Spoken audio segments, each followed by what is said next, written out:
The DFA is set to cancel all courtesy diplomatic passports given to former foreign affairs secretaries and envoys.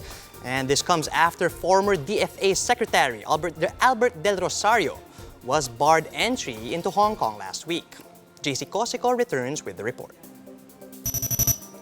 The Foreign Affairs Department will soon cancel all courtesy diplomatic passports issued to former secretaries and ambassadors until such time that it's able to reconcile the guidelines. The department will also require holders to surrender them for physical cancellation. That's on the heels of a recent incident in Hong Kong where former Foreign Affairs Chief Albert Del Rosario was barred from entering the Special Administrative Region on Friday. The former top diplomat criticized Hong Kong authorities, saying that preventing his entry encroached on his rights as a holder of a valid diplomatic passport and that it violated the Vienna Convention. But current DFA Chief Teddy Boy Locsin refuted Del Rosario's claim. Locsin tweeted that based on the Constitution, former Foreign Affairs secretaries are not automatically issued diplomatic passports. However, the President and the Foreign Affairs Department may issue one to those who are not on the list, as long as they are on official mission. But a 1993 department order paved the way for the issuance of diplomatic passports to former DFA secretaries as well as ambassadors as a matter of courtesy.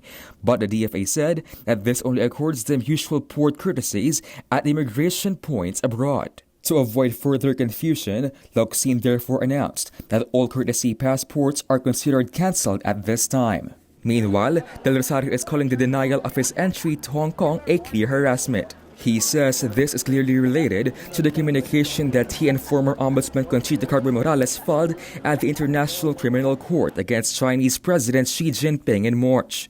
Del Rosario was supposed to go to Hong Kong to attend a shareholders meeting, but the former DFA chief was detained by Hong Kong immigration officials for over 6 hours. The former top diplomat was then permitted to go home after the interrogation, and upon returning to the country, he was greeted by Morales, who also suffered the same fate in the territory last month.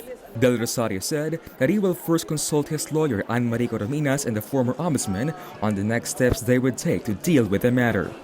These include protesting the failure of Hong Kong authorities to respect the diplomatic passport under the Vienna Convention.